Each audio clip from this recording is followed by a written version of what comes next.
창세기부터 요한계시록까지 성경 전체를 이 시간 짧게 요약해 드리겠습니다. 잘 집중해서 보십시오. 창조. 하나님께서 세상을 창조하셨습니다. 하나님께서 창조한 목적이 뭐라고 말씀을 드렸습니까? 안식이라고 그랬죠. 안식을 주시기 위해서 하나님께서 창조하셨습니다. 이 안식이 뭡니까? 하나님이 함께하는 거죠. 그러니까 하나님과의 교제, 하나님과 함께하는 것, 이게 안식이에요. 그래서 하나님은 우리와 창조, 피조 세계와 피조물과 우리와 함께하기 위해서 세상을 창조하신 거예요. 그러나 하나님과 함께하는 이 안식이 뭐로 인해서 파괴되었습니까? 죄로 인해서 파괴되었죠. 이 죄는 뭐예요? 하나님의 말씀에 순종하지 않은 것이 죄고, 그것으로 인해서 죽음이 왔습니다. 죽음, 사망. 그러면 성경에 말하는 죽음은 뭡니까? 안식이 깨진 거죠. 안식이 깨졌다는 말은 하나님이 함께할 수 없는 거죠. 이것이 죽음입니다. 하나님이 함께할 수 없는 것. 글씨 잘 보이나요? 많이 써야 되기 때문에 글씨를 작게 썼어요. 그래서 하나님께서는 이 죄로 인해서 죽음을 당했는데, 하나님과 깨어졌는데, 그러면 하나님께서는 어떻게 해야 됩니까? 우리를 구원해 주셔야겠죠. 구원. 죄에서 우리를 구원하시는 게 하나님의 사랑이죠. 그러면 성경은 전체가, 이 성경 전체는 무슨 이야기일까요? 하나님의 구원 이야기겠죠. 하나님이 우리를 죄에서 구원하시기 위해서 행하신 그 모든 일을 기록한 것이 성경이에요. 성경. 그러면 구약에 나와 있는 모든 사건들, 말씀은 무엇을 우리에게 전해주고 싶은 걸까요? 죄는 죽음을 맞이하는데, 하나님 관계가 깨어지게 되었는데, 그럼 이것을 회복해서 죄를 용서해 주시고 다시 하나님과의 관계를 회복시켜 주는 그 구원에 대한 말씀을 구약에 하겠죠. 그러면 그 구약에 있는 모든 말씀은 누구를 하나님께서는 예언하시고 말씀한 걸까요? 예수 그리스도. 예수님이 구원자이심을 구약 말씀을 통해서 우리에게 주시는 겁니다. 그래서 죄에 대해서 첫 번째 사건이 있어요. 죄로 인해서 심판을 받는데 하나님의 용서와 구원하심, 하나님의 은혜로 구원받은 그 사건이 있습니다. 첫 번째 사건이 뭡니까? 홍수 사건이죠. 홍수, 노아입니다. 노아 시대. 홍수로 싹 진멸했어요. 왜 죽었어요?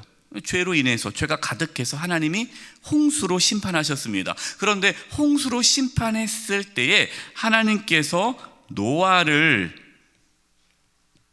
방주를 통해서 노아를 구원해 주셨죠.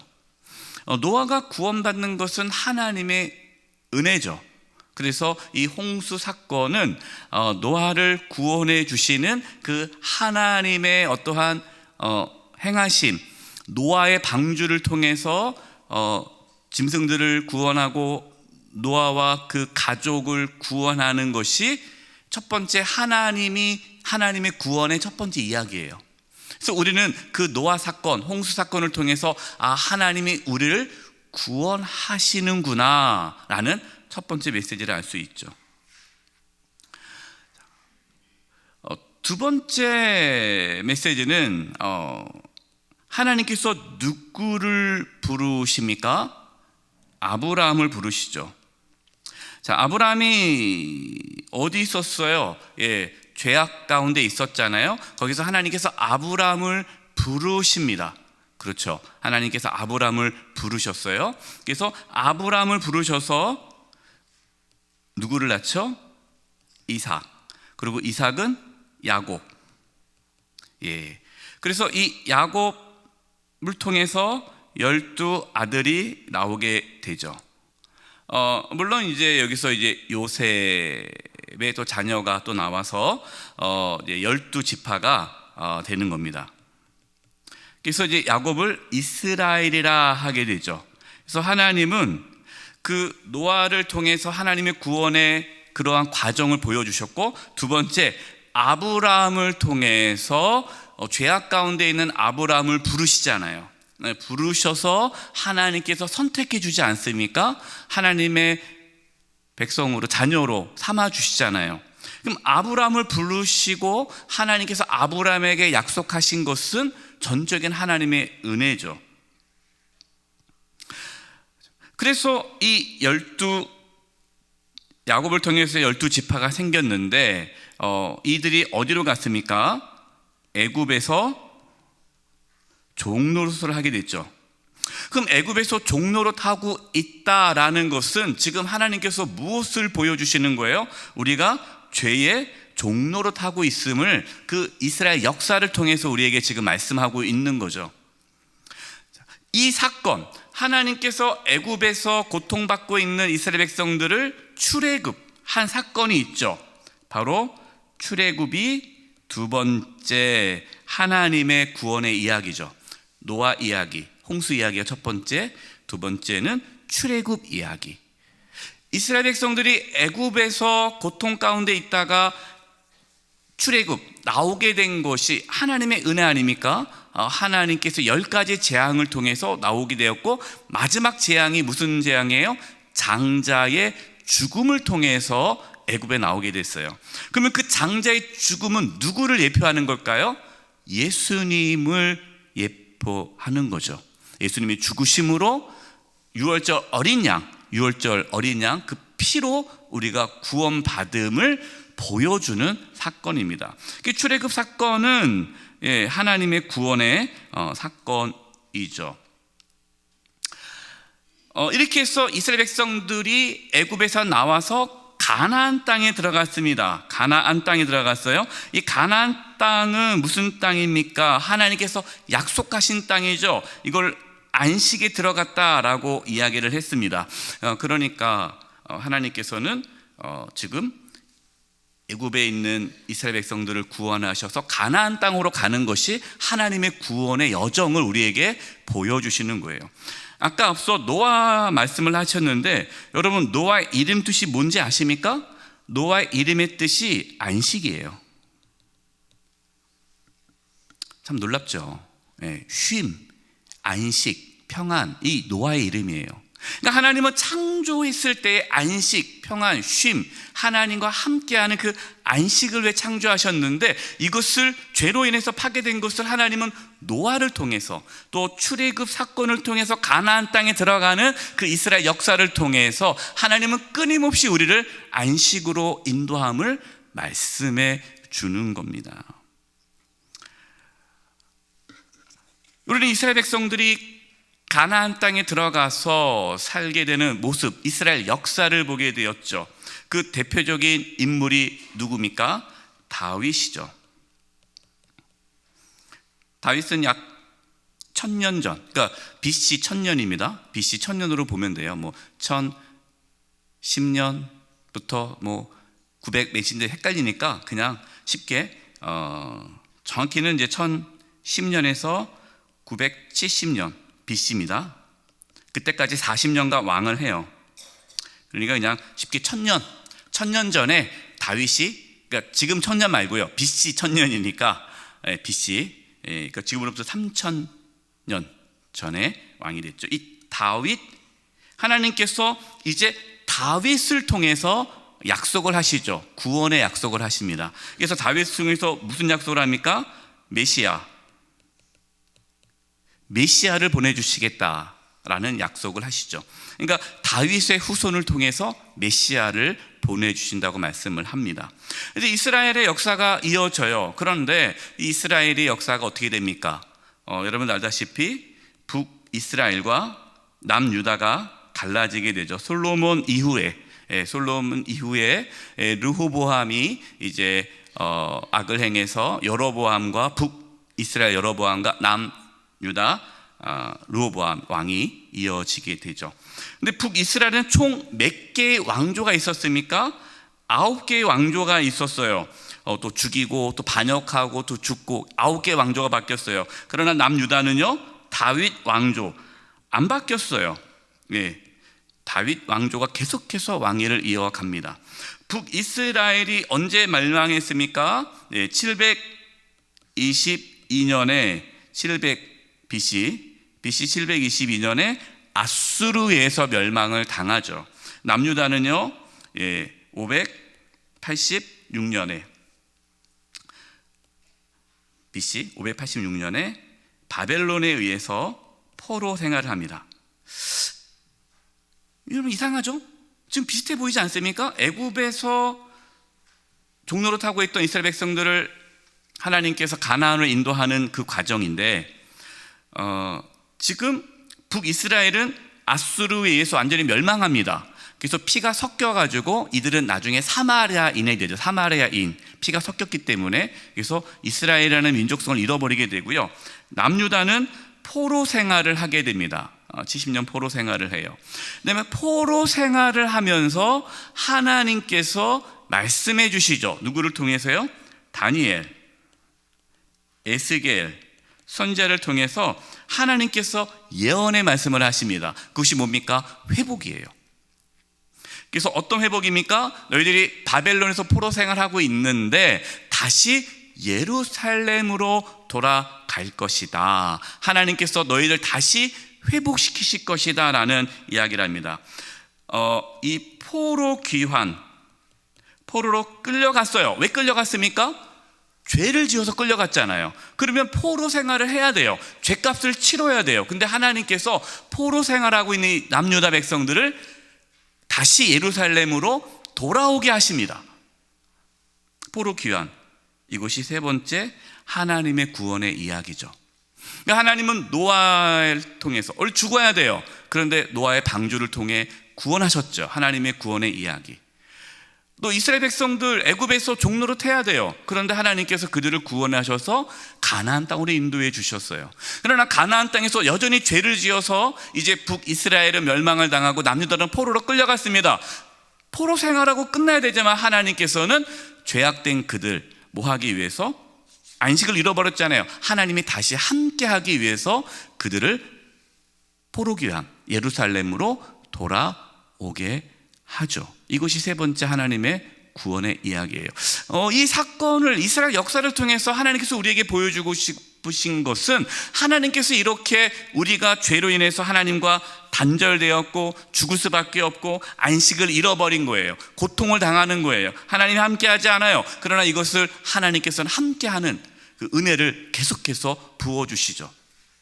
이 구원이 이스라엘 백성들이 뭐 잘해서 한 게 아니에요. 하나님의 은혜로 구원을 받게 된 거죠. 그러면서 하나님께서 이 다니엘, 에스겔 또 이사야 선지자를 통해서 메시아 그리스도를 보내주신다, 구원자를 보내주신다라는 말씀을 계속해서 하시죠.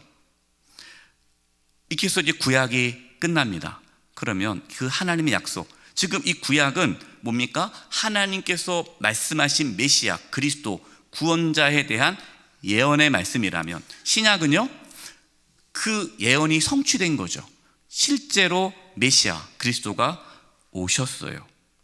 여기서 하나 짚고 넘어간다면, 그럼 에스겔, 포로 생활하고 있었던 에스겔이 마지막 40장, 에스겔 40장부터 에스겔의 환상을 봅니다. 무슨 환상을 봅니까? 성전 환상을 봐요. 그럼 에스겔 40장 이후에 나오는 성전 환상과 오늘 요한계시록에 나오는 새하늘과 새 땅 환상과 비슷할까요? 비슷하지 않을까요? 비슷합니다. 예. 그래서 하나님께서는 이 에스겔 선지자를 통해서 이미 요한계시록, 요한이 본 환상을 보게 하시죠. 그것은 지상의 예루살렘이 아니라 새하늘과 새 땅, 새 예루살렘 성을 에스겔을 통해서 보게 하시죠. 그것이 여호와 삼마, 에스겔이 본 그 성전을 여호와 삼마, 하나님이 여기에 계시다라는 뜻이에요. 이것이 구약의 메시지죠. 그래서 신약을 넘어가면 그다음에 하나님께서 누구를 보내십니까? 세례 요한을 보내잖아요. 세례 요한을 통해서 무엇을 얘기하십니까? 죄를 드러내요. 왜? 죄를 알아야 죄 사함을 받을 수 있잖아요. 죄로 인해서 하나님 관계가 깨어졌다는 것을 알려야 되잖아요. 그래서 하나님께서는 구약에서도 끊임없이 선지자를 통해서 회개할 것을, 죄에 대해서 지적하듯이 세례 요한을 보내주셨습니다. 죄에 대한 부분을 했어요. 그리고 예수님께서 오셨죠. 자, 예수님이 오실 때에 그 예수님의 이름을 무엇이라고 하라고 합니까? 임마누엘이라 하리라. 임마누엘의 뜻이 뭡니까? 하나님이 우리와 함께 하신다. 하나님이 함께 하는 게 뭐예요? 안식이잖아요. 안식. 그래서 예수님께서 늘 말씀하시는 거예요. 수고하고 무거운 짐진 자들아 다 내게로 오라. 내가 너희를 쉬게 하리라. 안식. 그러니까 예수님이 이 땅에 오신 것은 새 창조죠. 다시 하나님께서 세상을 창조하신 그 목적, 안식을 주시기 위함인데, 근데 죄로 인해서 그 안식이 깨어졌어요. 그 안식을 회복하기 위해 예수님이 오신 거죠. 예수님이 오신 것은 임마누엘, 하나님이 우리와 함께하는 안식을 주시기 위해 오셨습니다. 예수님께서 이 땅에 오셔서 십자가에서 죽으시고 그 다음에 부활을 하셨죠. 예수님이 죽으시고 부활, 예수님이 죽으시고 부활하신 이유가 뭡니까? 우리에게 무엇을 주시기 위해? 안식을 주시기 위해, 영원한 생명을 주시기 위해. 안식과 생명. 성경에 말씀드렸잖아요. 죽음은 뭐라고 말씀했습니까? 죽음은 하나님과 단절이잖아요. 생명은요, 하나님과의 소통이 생명이죠. 이거를 예수님께서는 뭐라고 말씀하십니까? 하나님의 나라가 너희에게 임했다. 천국이 가까워왔느니라. 천국이라는 표현을 쓰죠. 천국이 가까워왔느니라. 하나님의 나라가 가까이 왔다. 내가 하나님의 나라를 너에게 얘기해 주겠다. 성경은요, 신약 성경은 하나님의 나라에 대한 말씀이에요. 이 하나님의 나라가 뭡니까? 하나님이 함께 하는 것이죠. 예. 하나님이 함께 하는 것. 그래서 예수님이 죽으시고 부활하심으로 우리에게 누구를 보내주셨습니까? 성령님을 보내주셨습니다. 성령님이 우리와 함께 하시죠. 예, 성령님이. 그래서 이거를 성령님이 함께하는 것을 우리는 거듭났다, 중생이다 말을 합니다. 너희가 성령으로 거듭나지 아니하면 하나님 나라 들어갈 수 없다. 왜? 당연하죠. 하나님이 우리와 함께 해야 된다는 거죠. 그래서 우리가 예수님을 믿고 죄사함을 받아 하나님의 자녀가 되면 성령을 우리에게 부어주시고 성령이 우리와 함께 하심으로 하나님의 나라가 우리에게 임하게 되는 것이고 하나님이 우리와 함께하는 삶을 살게 되는 거예요. 이렇게 성령님이 임하심으로 하나님이 함께하는 세상이 열렸습니다. 이것이 이제 하나님의 새 창조죠. 그래서 누구든지 그리스도 예수 안에 있으면 새로운 피조물이라 이전 것을 지나가시 보라 새 것이 되었도다. 새 창조가 되었습니다. 우리는 지금 새 창조, 우리는 새로운 피조물이에요. 하나님의 자녀가 되었습니다. 하나님께서는 이 세상에서 하나님의 나라를 세워가십니다. 근데 무엇을 통해서 세워가십니까? 교회를 통해서 세워가시죠. 그래서 하나님은 성령을 부어주시고 그 예수 그리스도를 주라 고백하는 자들을 서로 하나 되게 하셔서 교회를 세워주시고 이 교회를 통해서 하나님의 나라를 이 세상 가운데 세워가게 하셨습니다.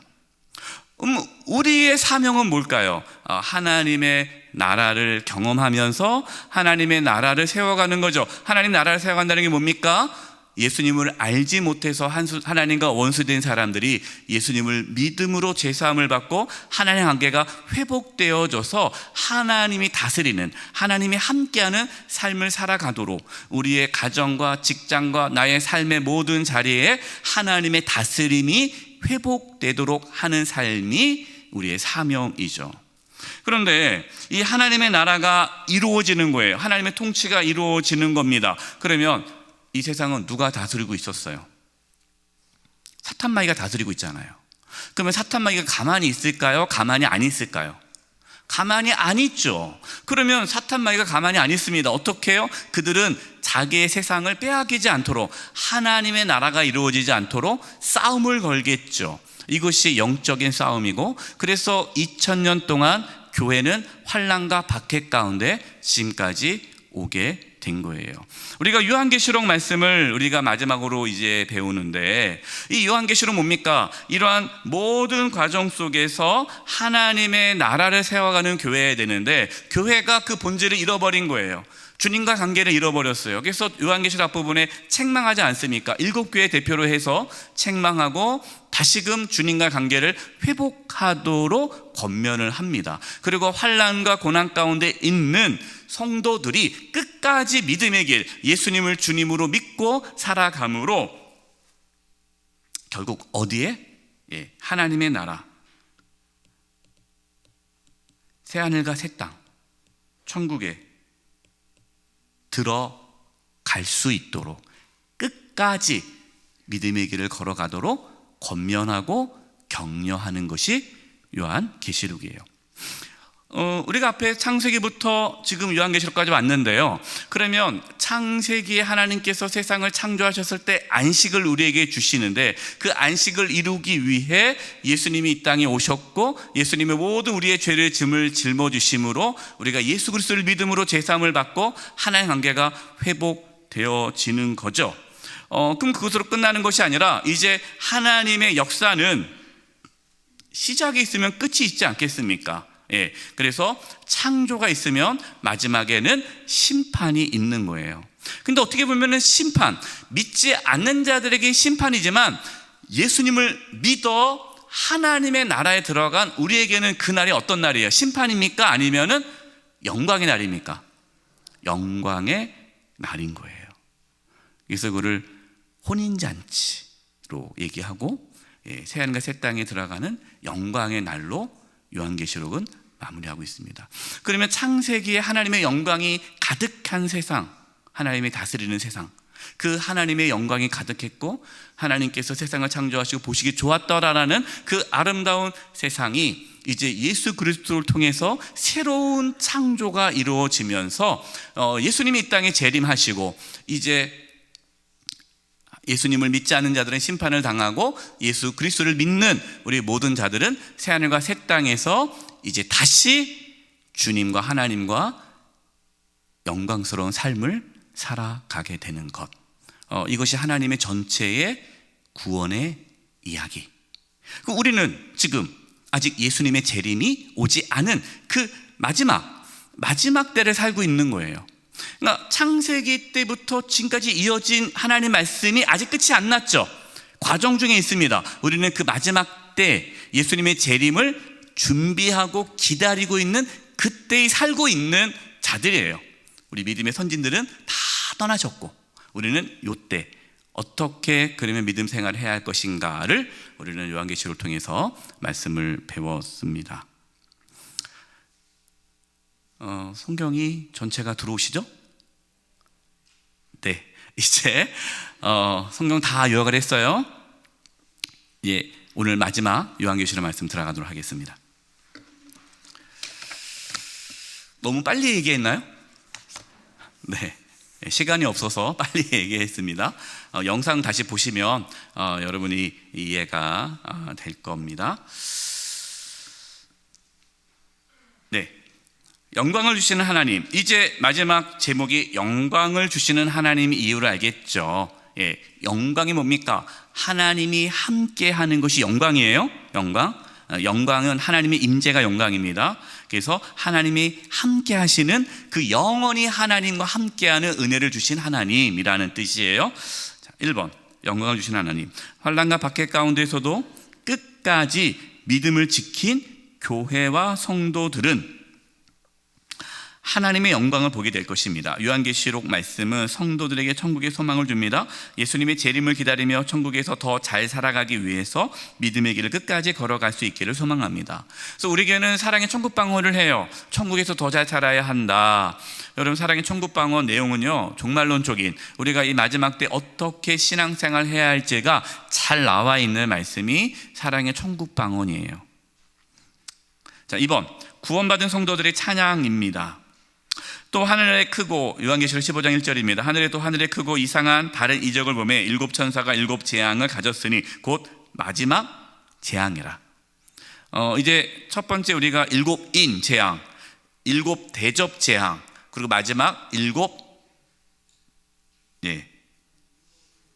대접. 첫 번째 일곱 인재앙, 일곱 나팔 재앙, 그리고 마지막 일곱 대접 재앙이 되는 거죠. 마지막 일곱 재앙이 이제 종말, 세상은 종말하고 이제 우리는 새하늘과 새 땅에 들어가는 그러한 내용입니다.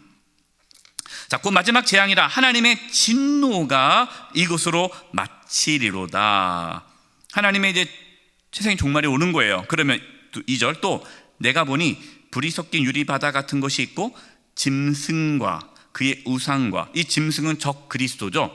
짐승과 그의 우상과 그의 이름의 수를 이기고 벗어난 자들이, 그들 누굴까요? 예수 믿는 사람들이죠.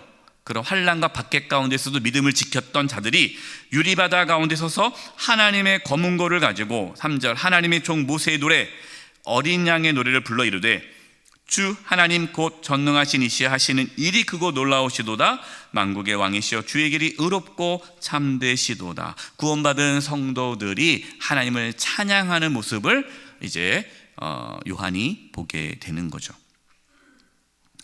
세 번째 이제 대접 심판입니다.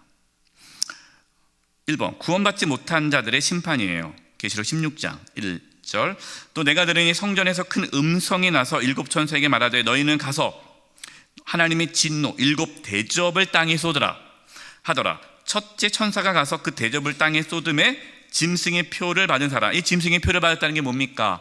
예수님을 믿지 않고 거부하고 적그리스도, 세상의 그러한 방식대로 살아가는 예수 믿지 않은 심판받은 자들이죠. 짐승의 표를 받은 사람과 그 우상에게 경배하는 자들에게 악하고 독한 종기가 나더라. 구원받지 못한 자들에 대한 심판이에요.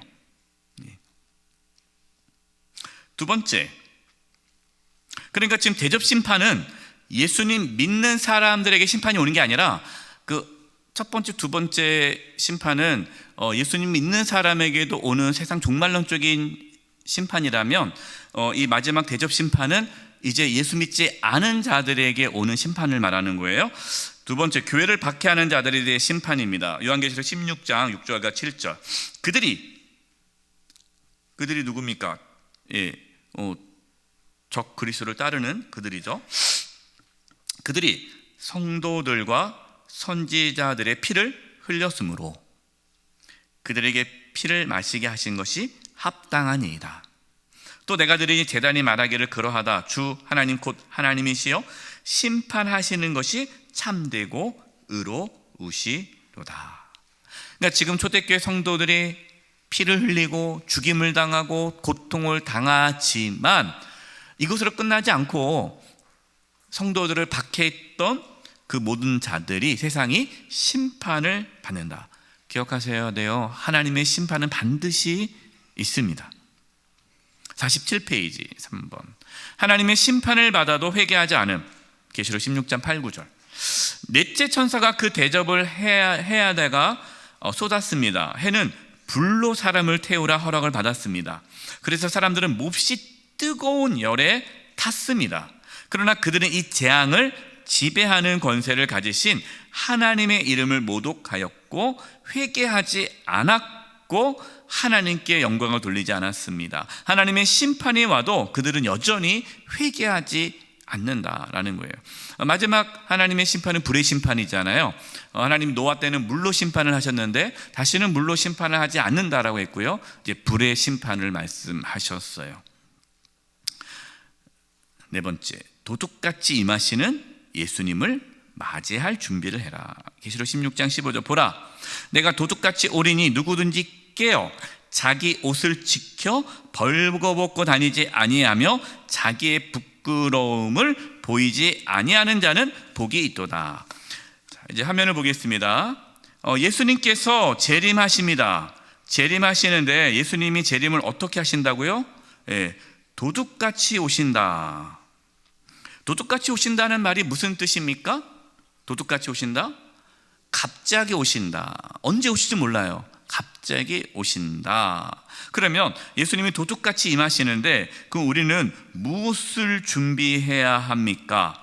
누구든지 깨어 자기 옷을 지켜 벌거벗고 다니지 아니해야 된다. 무엇을 입으라는 거예요? 옷을 입어야 된다는 거예요. 옷을 입어야 돼요. 그럼 이 옷은 무슨 옷일까요? 예수 그리스도 옷이죠. 그리스도의 옷. 그럼 예수님의 옷을 입는다는 게 뭡니까? 예수님의 보혈로 깨끗함을 받은 자가 그리스도로 옷 입는 거예요.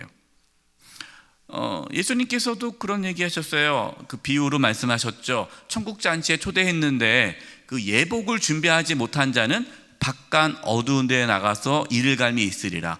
예복을 준비하는 자만이 잔치집에 들어올 수 있다라는 게 비유거든요.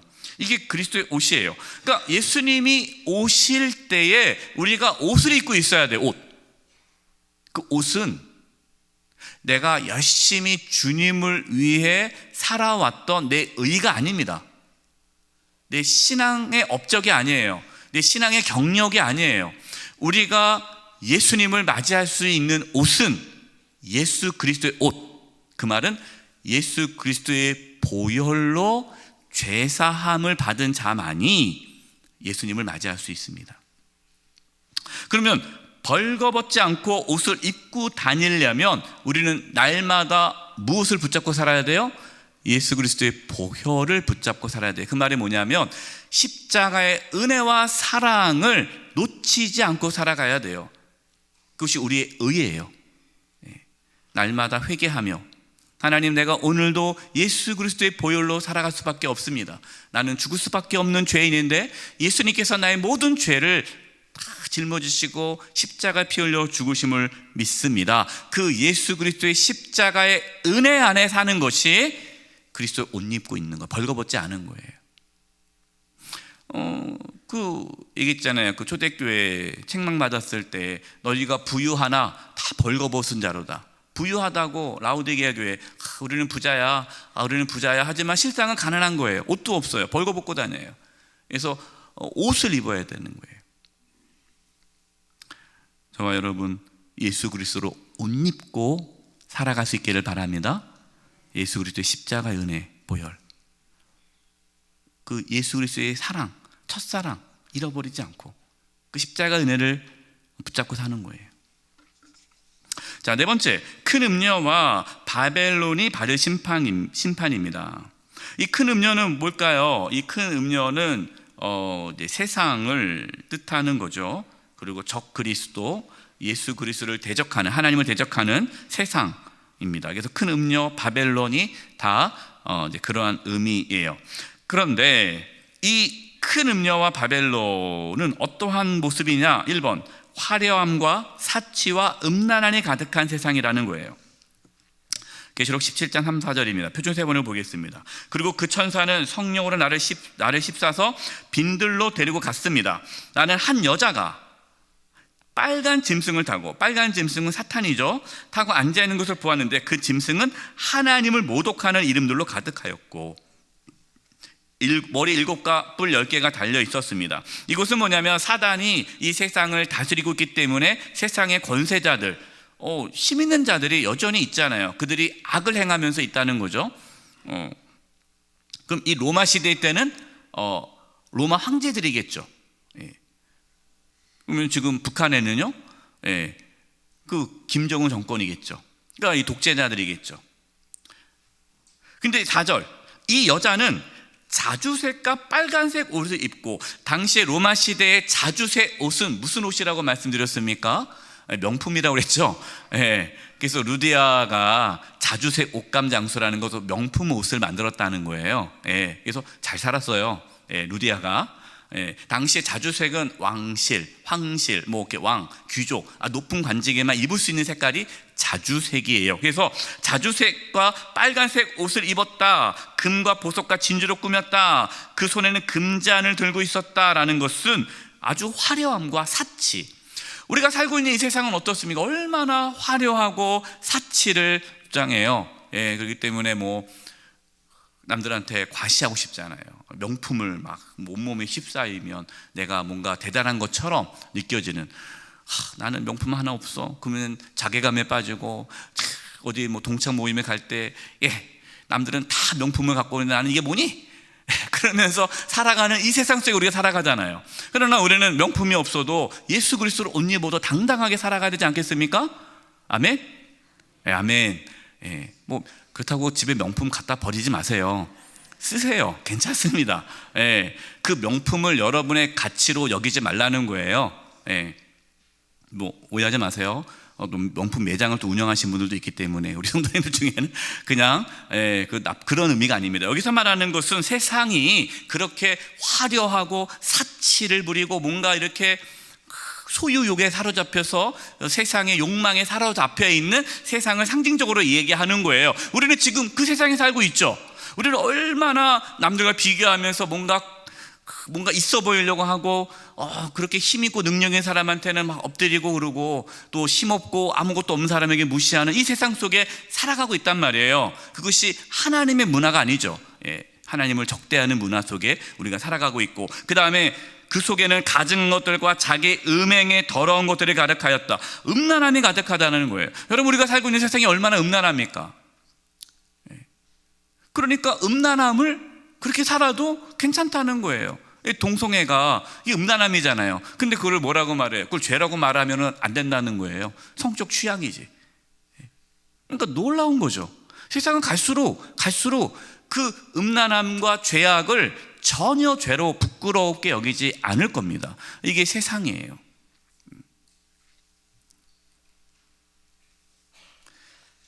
예언계시록 18장 2절과 3절입니다. 2절, 3절 표준 세번역. 그는 힘찬 소리를 외쳤습니다. 무너졌다, 무너졌다. 큰 도시 바빌론이 무너졌다. 바벨론은 귀신들의 거처가 되었고 온갖 더러운 영의 소굴이 되고 더럽고 가증한 온갖 새들의 집이 되었구나. 이는 모든 민족이 그 여자의 음행에서 비롯된 분노의 포도주를 마시고 세상의 왕들이 그 여자로 더불어 음행하고 세상의 상인들이 그 여자의 사치바람에 치부하였기 때문이다. 이 화려함과 음란함이 가득한 세상이 무너졌다라는 거예요. 이것은 로마가 무너질 것을 본 거죠.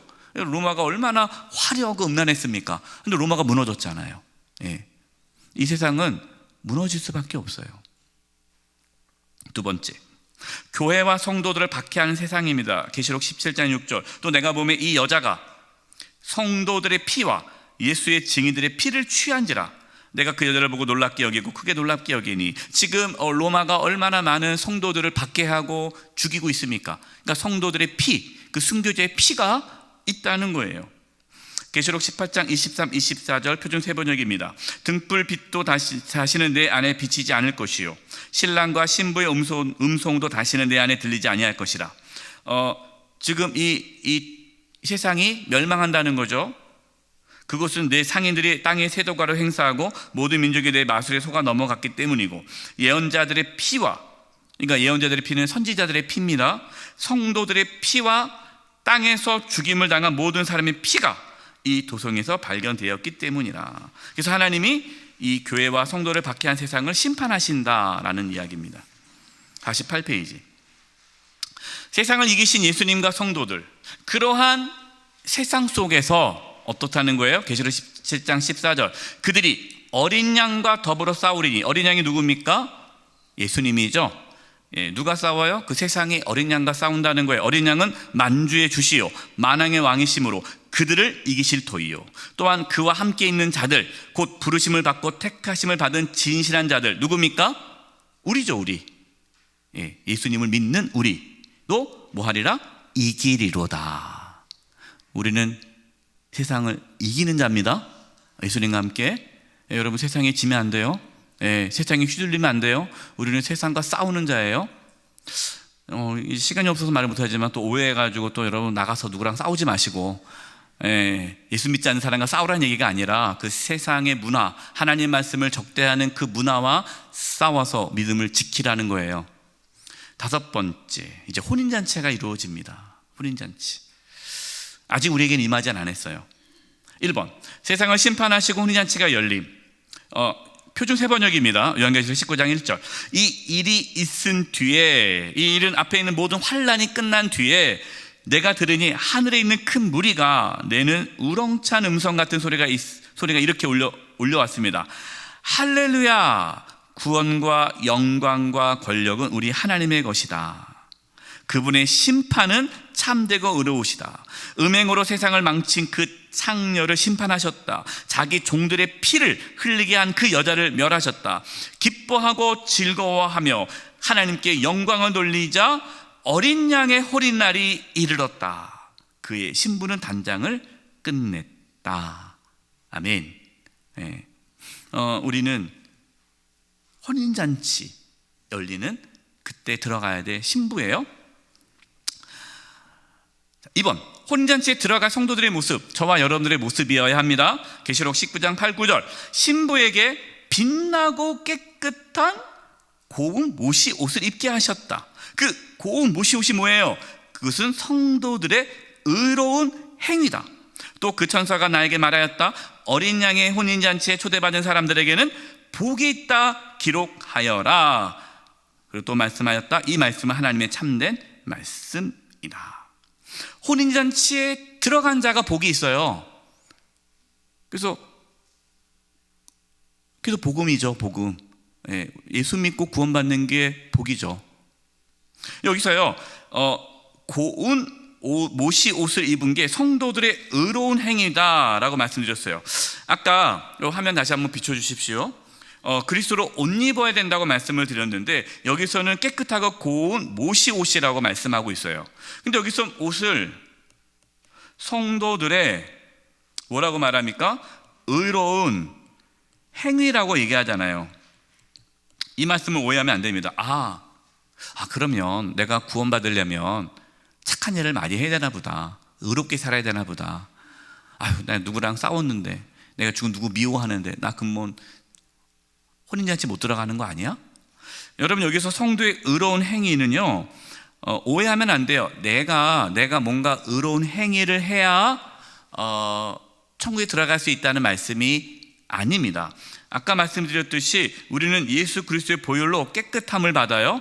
예수 그리스도의 보혈로 깨끗함을 받아요. 그러면 예수 그리스도의 보혈로 깨끗함을 받은 하나님의 자녀는 어떻게 살아갑니까? 하나님의 자녀답게 살아가잖아요. 이 하나님께 자녀답게 살아가는 것이 신앙의 열매죠. 그래서 예수님께서 말씀하셨어요. 그 나무를 보고 그 열매를 보고 그 나무를 알 수 있다고 그랬잖아요. 그래서 나무가 되어야 돼요. 사과나무가 돼야 사과 열매를 맺죠. 여기서 말하는 성도의 의로운 행위는 구원받은 자들이 실제로 살아가면서 나타나는 신앙의 열매를 말하는 거예요.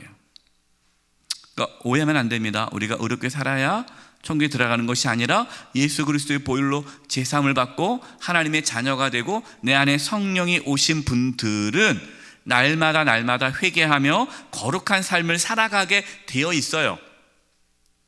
근데 그렇지 않고 난 구원받았으니까 내 마음대로 살아도 돼. 그분은 구원받은 자가 아니라는 거예요. 그래서 예수님께서 주여 주여 하는 자마다 다 천국에 들어갈 것이 아니고 하나님 아버지의 뜻대로 행하는 자들이 천국에 들어간다라는 말씀은 말씀에 순종해야 천국에 들어간다는 것이 아니라 진심으로 예수님을 내가 믿게 되면 성령이 그 안에 있으면 하나님의 말씀에 순종하는 삶을 살아가기 시작한다. 이게 진짜와 가짜가 구분되는 거예요. 하나님은 속일 수 없어요. 그래서 6번째입니다. 세상을 심판하러 오시는 예수님. 세상을 심판하러 오신 예수님. 계시록 19장 11절입니다. 또 내가 하늘이 열린 것을 보니 보라 백마와 그것을 탄 자가 있으니 그 이름은 충신과 진실함이라. 그가 공의로 심판하며 싸우더라. 또 그가 피 뿌린 옷을 입었는데 그의 이름은 하나님의 말씀이라. 예수님이죠.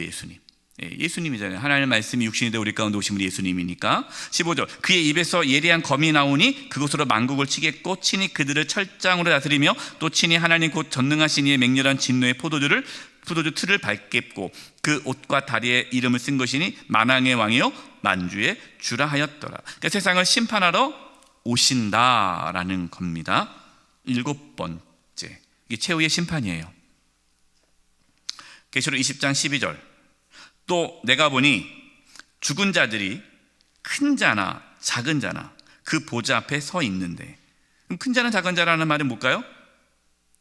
모든 사람이에요. 모든 사람. 예수님을 믿은 자나 예수님 믿지 않는 자나, 가난한 자나 부자나, 힘 있는 자나 없는 자나, 모든 사람은 보좌, 어디 보좌? 하나님의 보좌 앞에 섭니다. 근데 책들이 있고 펴있고 다른 책이 펴져 있으니 곧 생명책이라.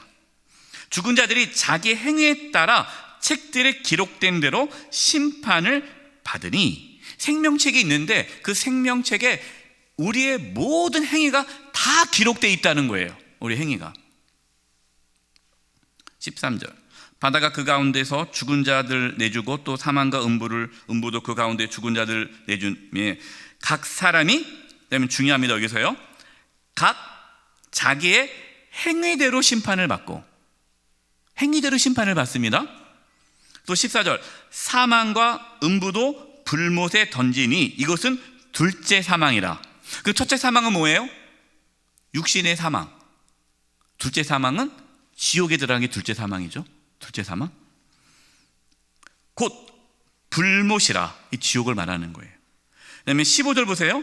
누구든지 생명책에 기록되지 못한 자는 불못에, 지옥에 던져지더라. 그럼 우리의 이름이 어디에 있어야 돼요? 생명책에 있어야 돼요.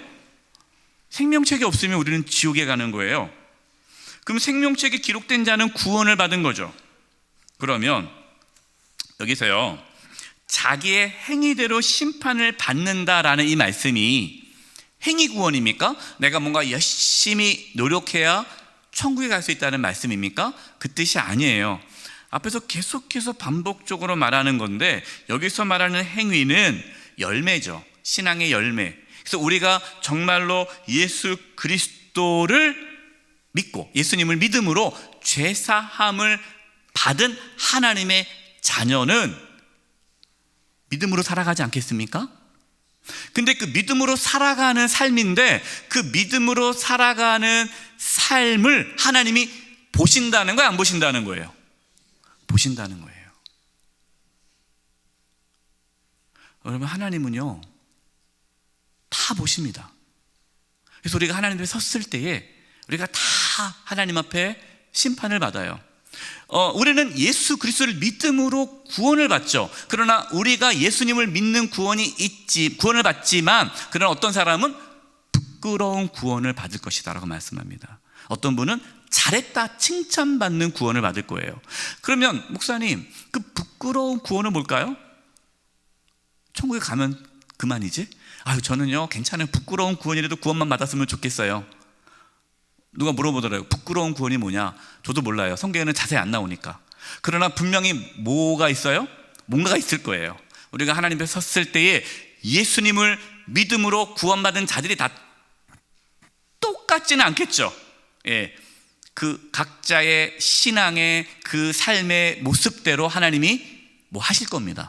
어떤 사람은 부끄러운 구원을 받을 것이고, 어떤 분은 생명의 면류관을 받고 또 잘했다 칭찬을 받을 거예요. 구체적으로는 몰라요. 그러나 중요한 건 하나님은 다 아시고 다 하나님은 행위대로 갚으신다. 여러분들이 힘들고 어려워도 한종직 분자를 잘 감당하고 구역 지도자로 잘 감당하고 맡은 그 사명을 잘 감당하면 하나님께서 다 하신다. 그런데 맡았는데 뺀질거리고 그냥 안 하려고 그러고 막 요리조리 피하고 하나님이 다 하신다. 예. 저 여러분은 충성된 주용이 되기를 바랍니다. 예. 협박하는 게 아니에요. 제가 하나님 말씀을 제대로 알려드리는 거예요. 예. 어떤 분들은 난 구원 받으면 끝났어. 예. 이게 아니에요. 여러분, 하나님 앞에 섰을 때 다 우리가 낱낱이 우리의 기록된 모든 것이 다 기록돼요. 예. 49페이지 8번, 새 하늘과 새 땅, 새 예루살렘 성 천국입니다. 1번, 하나님이 함께 하심. 계시록 21장 1절 4절, 또 내가 새 하늘과 새 땅을 보니, 새 하늘과 새 땅, 처음 하늘과 처음 땅이 없어졌고 바다도 다시 있지 않더라. 자, 여러분 왜 새 하늘과 새 땅이라고 표현할까요? 새 창조예요. 그러니까 하나님이 처음에 창조하셨던 그 창조는 이제 죄로 인해서 심판받게 되었고 하나님께서 다시 새로운 창조, 새 창조를 하셨어요. 목적이 뭡니까? 안식. 하나님이 함께하기 위해서죠. 그래서 내가 보면 거룩한 성 새 예루살렘이, 그래서 아까 말씀드렸잖아요. 예루살렘 성, 그 예루살렘 성은 천국을 상징하는데 새 예루살렘입니다. 그러니까 지상에 있는 예루살렘이 아니라 새로운 예루살렘, 하나님께로부터 하늘에서 내려오니 그 준비한 것이 신부가 남편을 위하여 단장한 것 같더라. 내가 들으니 보좌에서 큰 음성이 나서 이르되 보라, 하나님이 장막이 사람들과 뭐하매? 함께 있음에. 함께 있음에 동그라미. 하나님이 그들과 뭐 하시리나? 함께 계시리니. 함께 계시는 동그라미. 이것이 안식이에요. 하나님이 함께하는 것, 이게 안식, 이게 하나님의 나라죠. 그들은 하나님의 백성이 되고 하나님이 친히 그들과 뭐 하셔서? 함께 계셔서. 여기 함께라는 말이 많이 나오죠. 함께 계시다는 말이 지금 계속 나와요. 모든 눈물을 그 눈에 닦아주시니 다시는 사망이 없고 애통하는 것이나 곡하는 것이나 아픈 것이나 다시 있지 아니하리니 처음 것들이 다 지나갔음이러라. 뭐가 이루어진 겁니까? 예, 안식이 이루어진 거죠. 하나님이 함께하는. 그래서 여기 쓰세요. 에스겔 48장 55절. 제가 에스겔 말씀 전할 때도 이 말씀을 나눴어요. 그때는 요한계시록 21장 말씀을 제가 기록해 드렸는데 에스겔 48장 55절입니다. 이 말씀은 뭐냐면 에스겔이 환상을 보죠. 바벨론 포로로 돌아오는데 그 한 환상을 보는데 그 환상이, 하나님께서 보내준 환상이 바로 이 새 예루살렘 성에 대한 환상이죠. 그래서 이렇게 얘기합니다. 그 환상을 보고 이렇게 얘기해요. 그 사방 합계는 18,000척이라. 그날 후로는 그 성의 이름을 여호와 삼마라 하리라. 여호와 삼마. 뜻이 뭡니까? 하나님께서 거기에 계시다. 하나님이 계시다라는 뜻이에요. 이 천국이죠. 하나님의 나라. 이것을 이제 완성하시는 거예요. 두 번째, 만물이 새롭게 됩니다. 계시록 21장 5절. 보좌에 앉으신 이가 이르시되, 예수님이죠. 보라, 내가 만물을 새롭게 하리라. 새 창조죠. 네. 새롭게 사람이 이제 하나님 다시 창조하신 거예요. 하시고 또 이르시되 이 말은 신실하고 참되니 기록하라 하시고.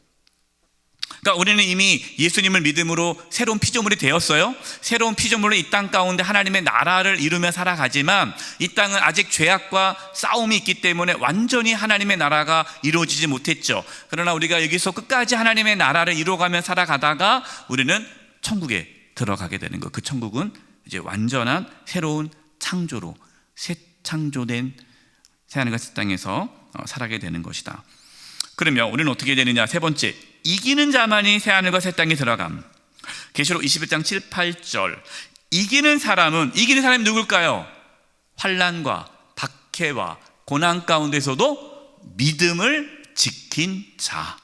세상의 그 유혹에 넘어가지 않고 그 음녀와 그 마귀 사탄과 막 지금까지 짐승, 계속 요한계시록 나오잖아요. 많은 미혹과 그런 박해 가운데서도 흔들리지 않고 예수 그리스도를 주님으로 믿고 살아가는 그 사람이 이긴 자예요.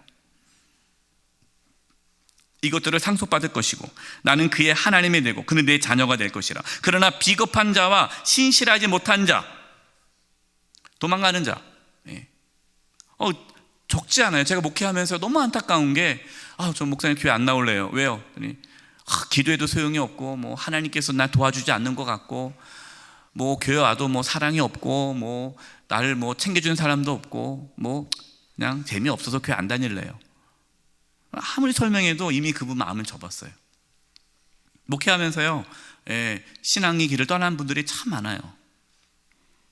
세상의 미혹과 세상의 유혹과 그 세상의 염려와 근심에 사로잡혀서 하는 거예요. 그 비겁한 자와 신실하지 못한 자와 가증한 자와 살인한 자와 음행한 자와 마술쟁이 우상 숭배자와 모든 거짓말쟁이 차지할 몫은 불과 유황이 타오르는 바다뿐이다. 이것이 둘째 사망이다. 여러분, 천국과 지옥은 있어요. 진짜 있어요. 하나님의 심판이 있습니다. 그렇기 때문에 우리는 정신 바짝 차리고 정말 예수님을 제대로 믿어야 돼요. 그냥 대충 교회 다니다가 천국 가겠지, 아니에요. 이기는 자가 천국에 들어갑니다. 여러분, 타협하지 마세요. 예. 어설프게 그냥 교회 다니다가 천국 가겠지 하다가 확실하게 지옥 갑니다. 그렇기 때문에 정말 우리의 믿음을 늘 점검해야 돼요. 계시록 22장 15절, 개들과 점수가들과 음행하는 자들과 살인하는 자들과 우상숭배자들과 및 거짓말을 좋아하며 지어내는 자들 다 성 밖에 뭡니까? 성에 안에 있어야 구원을 받는데 성 밖에 있으면 구원 못 받는 거죠. 바깥 어두운 데에 슬피우며 이를 갈미 있는 거예요. 네 번째, 하나님의 영광이 가득한 아름다운 곳, 21장 11절, 성령으로 나를 데리고 크고 높은 산으로 올라가 하나님께로부터 하늘에서 내려오는 거룩한 성 예루살렘을 보니, 그 예루살렘 성에 뭐가 있습니까? 하나님의 영광이 있어. 하나님의 영광은 하나님의 임재죠. 하나님의 함께함이죠. 그의 성의 빛이 지극히 귀한 보석 같고 벽옥과 수정같이 맑더라. 다섯 번째, 어린 양의 오탑니다. 어린 양의 생명책에 기록된 자명에 들어감. 요한계시록 21장 27절, 무엇이든지 속된 것이나 가증한 일 또는 거짓말하는 자는 결코 그리로 들어가지 못하되 오직 어린 양의 생명책에 기록된 자들만 들어가리라. 예수님 믿는 사람만 천국 가는 거예요. 교회 다니는 사람이 아니라 예수님 믿는 사람이 천국 가는 거예요. 50페이지 9번, 속히 오시는 예수님. 1번, 말씀을 지키는 자는 복이 있음. 계시록 22장 6, 7절, 또 그가 내게 말하기를 이 말은 신실하고 참된지라 주 곧 선지자들의 영의 하나님이 그의 종들에게 반드시 속히 되어질 일을 보시려고 그의 천사를 보내셨도다. 보라, 내가 속히 오리니. 예수님이 곧 오신다는 거예요. 이 두루마리의 예언의 말씀, 하나님의 말씀이죠. 하나님의 말씀을 지키는 자는 복이 있으리라 하더라. 그럼 예수님이 속히 오실 거예요. 우리는 뭐 해야 됩니까? 하나님 말씀 붙잡고 살아가야 되는 거예요. 두 번째, 자기 두루마기를 빠는 자들은 복이 있음.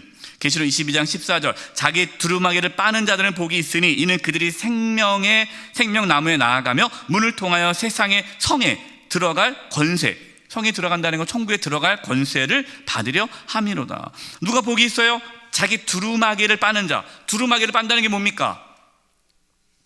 회개죠. 우리가 지금 예수 그리스도를 옷 입었잖아요. 깨끗함을 받았잖아요. 그러나 우리는 계속 죄를 짓지 않습니까? 계속 세상의 유혹에 넘어지잖아요. 그래서 우리는 날마다 예수 그리스도의 보혈로 씻음 받아야 돼요. 옷을 빨아야 돼요. 회개해야 돼요. 내가 누구를 미워했어요? 그러면 주님, 내가 누구를 미워했어요? 용서해 주세요. 그 사람을 사랑하게 해주세요. 기도를 해야죠. 끝까지 그냥 저 인간 내가 절대 용서 못해 하고 그 미움을 계속 갖고 가면은 안 된다는 거예요. 정말 예수님을 내가 주님으로 믿는다면 회개할 수밖에 없죠.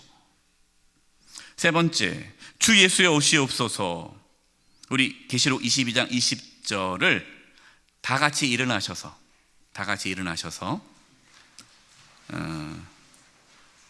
우리 말씀을 읽도록 하겠습니다.